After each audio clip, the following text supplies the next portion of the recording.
শবভূমি নার্সারির পক্ষ থেকে সবাইকে সুপ্রভাত। আজকে 7ই ফেব্রুয়ারি।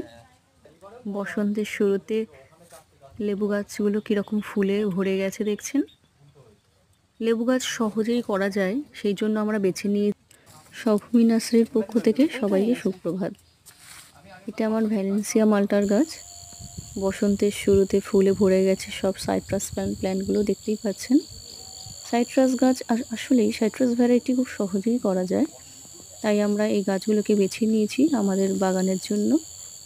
দেখুন সমস্ত গাছ কিন্তু ফুলে এই সময় ভরে যায়।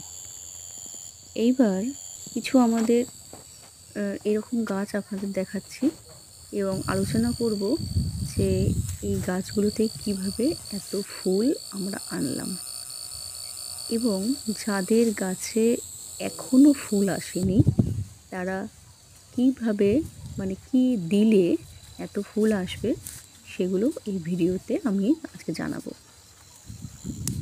প্রথমে আমাদের এই যে লেবু গাছগুলোকে আমরা নভেম্বর মাসে মাটি খুঁচিয়ে প্রত্যেকটা গাছকে লাল পটাশ, সিঙ্গেল সুপার ফসফেট আর অল্প হাড় গুঁড়ো শিংকুচি দিয়ে দিয়েছিলাম, আর তারই রেজাল্ট দেখতে পাচ্ছেন এই গাছগুলোতে।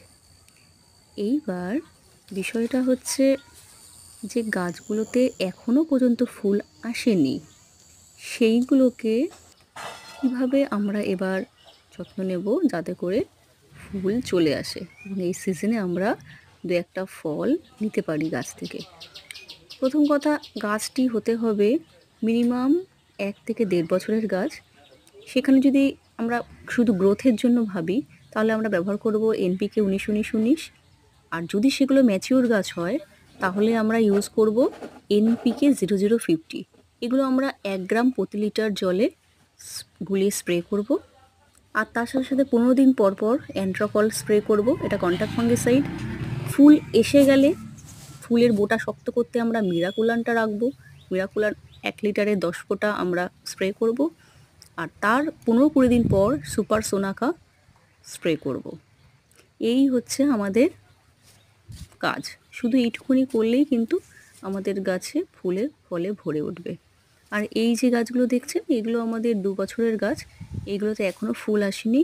আমি আবার যে জিনিসগুলো আপনাদেরকে বললাম